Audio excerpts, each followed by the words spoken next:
the young and the restless Spoilers shock. Lucy had always been a bright, cheerful girl, but recently, things had taken a turn for the worse. The sting of rejection and disdain from Faith, someone she looked up to immensely, had left a gaping wound in her heart. To an adult, such emotional pain might seem trivial, but for a young girl on the cusp of adolescence, it was devastating.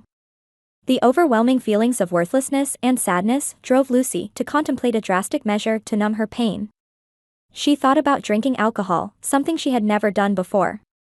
She was clueless about its taste or the harm it could inflict, but the thought of temporary relief was too tempting to resist.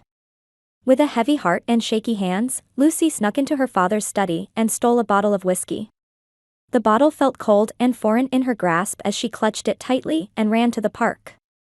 Once there, she found a secluded bench and collapsed onto it, her tears streaming down her face. The world around her seemed distant, and all she could focus on was the overwhelming urge to drown her sorrows. She unscrewed the cap and took a hesitant sip. The liquid burned her throat and tasted bitter, but the discomfort was quickly replaced by a sense of euphoria. The alcohol coursed through her veins, and for a brief moment, the emotional pain subsided. She continued to drink, unaware of the peril she was putting herself in. Meanwhile, Faith, feeling a pang of guilt for her earlier harshness, decided to look for Lucy. She retraced Lucy's steps and eventually found her in the park, hunched over and visibly intoxicated. Alarm bells rang in Faith's mind, and she rushed to her friend's side, desperately trying to stop her from drinking anymore. "Lucy, stop. This isn't the way to handle things," Faith pleaded, tears welling up in her own eyes. She hugged Lucy tightly, hoping to convey her remorse and concern. "I'm so sorry for what I said. Please, put the bottle down. Let's go home." For a moment, it seemed as though Lucy was going to heed her friend's plea. She clung to Faith, sobbing uncontrollably. But the alcohol had already impaired her judgment, and a reckless idea took root in her mind. She broke away from Faith's embrace and stumbled towards Daniel's car, which was parked nearby. Without thinking, she grabbed the keys that were left inside and climbed into the driver's seat. "Lucy, no." Faith screamed, but it was too late. Lucy started the car and sped off, the engine's roar drowning out Faith's desperate cries. Panic-stricken, Faith pulled out her phone and dialed 911. "This is an emergency. My friend Lucy just stole a car and she's drunk. She's driving recklessly, please, you have to stop her." The minutes that followed felt like an eternity. Lucy's erratic driving endangered everyone on the road, including herself.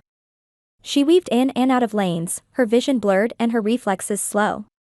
Pedestrians and other drivers honked and swerved to avoid her, creating a chaotic scene. Faith could only watch in horror as she saw the taillights of the car disappear down the street. She prayed fervently that Lucy wouldn't hurt herself or anyone else. The sound of sirens grew louder, and soon, police cars were in pursuit of the stolen vehicle.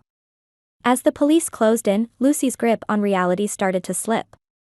The euphoria from the alcohol was fading, replaced by fear and confusion. She realized too late the gravity of her actions. The car swerved wildly, and she lost control, crashing into a lamppost with a deafening crunch. Faith arrived at the scene just as the police did. She watched in terror as officers rushed to the wrecked car. Miraculously, Lucy was conscious, though clearly shaken and disoriented. The officers carefully extracted her from the vehicle and escorted her to an ambulance. Faith ran to her friend's side, tears streaming down her face. "Lucy, I'm here. I'm so sorry. Please, don't ever do something like this again."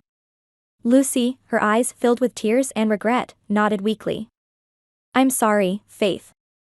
I didn't know what else to do." As the paramedics tended to Lucy, Faith held her hand, vowing silently never to let her friend feel so alone and desperate again. The incident was a harsh lesson for both girls, but it also marked the beginning of a stronger bond between them. They had faced the brink of disaster together and emerged with a deeper understanding of the importance of support, compassion, and forgiveness. Lucy's actions that night had caused chaos and fear, but they also served as a wake-up call. She would have to face the consequences, but with Faith by her side, she knew she wouldn't have to face them alone. Together, they would navigate the rocky road of adolescence, learning and growing from their mistakes, and ultimately, becoming stronger individuals. In the days that followed, Lucy underwent counseling and faced legal repercussions for her actions.